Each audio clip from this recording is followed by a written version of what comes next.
isang dulo ng bakal ay may taong malungkot umiiyak. Ang tanong niya sa sarili ay kailan magigisna ng liwanag. Malayo ang iniisip at nakapuyong yaring mga palad. Bakit daw siya nagdurusa sa kasalanan di niya ginawa? Kahapon lamang ay kapiling niya kanyang asawa at anak. Namumuhay ng tahimik sa isang munting tahanang may tuwan.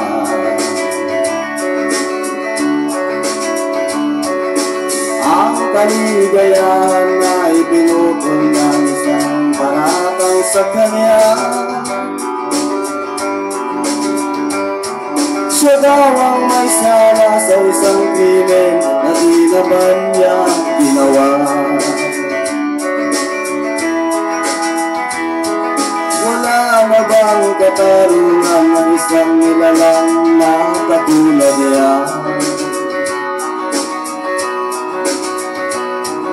Ilang pang tulad niya ang magdurusa ng walang kasalanan.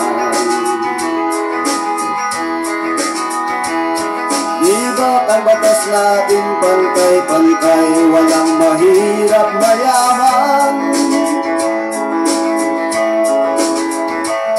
Bakit marami ang nagdurusang mga walang kasalanan? Mga ilang araw na lamang haharapin na niya ang bitayan. Paano niya isisigaw na siya'y sadyang walang kasalanan? Tanging ang Diyos lamang ang siyang saksi at siyang nakakaalam.